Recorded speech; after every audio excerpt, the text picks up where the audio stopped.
Hello বন্ধুরা, রাধে রাধে। তোমরা কেমন আছো? আমরা খুব ভালো আছি। চলে এলাম ছোটো করে মিষ্টি ভিডিও নিয়ে। সবাইকে জানাচ্ছি গুড মর্নিং। এবং দেখতেই পাচ্ছি এখন না, গুড মর্নিং না, এবি গুড আফটারনুন হবে, কারণ বাজে গেছে এখন 2টো। তো আমরা যেখানে রাধাকৃষ্ণের বিয়ে হয়েছিল সেখানে আমি এসেছি। জায়গাটার নামটা আমি ভুলেই যাই। যাই হোক না কেন, এসেই দেখি প্রসাদ দিচ্ছে, যাই জন্য দেখো লুচি আর তরকারি নিয়ে বসে পড়েছি। বুনুকে খাই, নিজে খেয়ে নিলাম। তারপরে দেখতে পাচ্ছি এখানে একটা মন্দির রাধাকৃষ্ণের। তো এখানে সুন্দর সুন্দর কত জিনিস ছিল যে কি বলবো।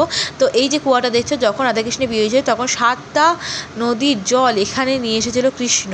তো সেই জলটা সবার মাথায় মাথায় ছিটালাম, আর সেটা কুয়াটা তোমাদের দেখালাম কতটাই ডিপ এটা। তো তারপরে এখানে দেখো এই যে জায়গাটা দেখছো, এখানে এসে সবাই মানে রাধাকৃষ্ণের বিয়ের সময় এখানে সবাই বসেছিল। এখানে কিন্তু যে কটা জিনিস দেখছো সব কিন্তু গোবর দিয়ে সব আঁকা। কিন্তু তারপরে দেখা এত সুন্দর গয়নাগাটি, এত কিছু কী বলবো তোমাদের, এত সুন্দর লাগছে জায়গাটা।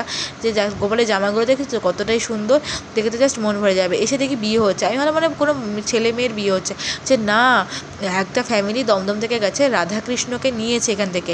নেওয়ার পর দুজনকে কী সুন্দর দেখো বিয়ে দিয়ে প্রতিষ্ঠা করে বাবা একদম বাড়িতে নিয়ে যাবে। এখানে বিয়ে দেওয়া হয়ে গেছিলো, তাই জন্য এখানে দেখো 7 পাক ঘুরছিল। তো এত সুন্দর লাগছিলো। দেখো রাধাকৃষ্ণ এখানে মালা বদলের জন্য এরকম করছে, আর ওখানে দেখো ব্রহ্মাদেব কিন্তু এখানে মানে ওদের বিয়েটা দিচ্ছিলো। কিন্তু এত সুন্দর লাগছিলো। দেখো রাধাকৃষ্ণকে কি সুন্দর, একজনকে টোপর, একজনকে মুকুট পরিয়েছে, কী সুন্দর লাগছে বলো তো। রাধাকে পুরো গয়নায় ভরে দিয়েছে, আর গোপুসোনাকেও কিন্তু খুব সুন্দর লাগছিলো রাধাকৃষ্ণকে। সবাই ফটো তুলছিল, ভিডিও করছিল, আর এরা দুজন মিলে 7 পাক ঘুরিয়েছে এখানে। আমার তো খুবই ভালো লেগেছে। আমার আজকে এত ভালো যে রাধাকৃষ্ণের বিয়েটা দেখা হয়ে গেলো, আর এত সুন্দর জায়গায় দেখা হয়ে গেলো।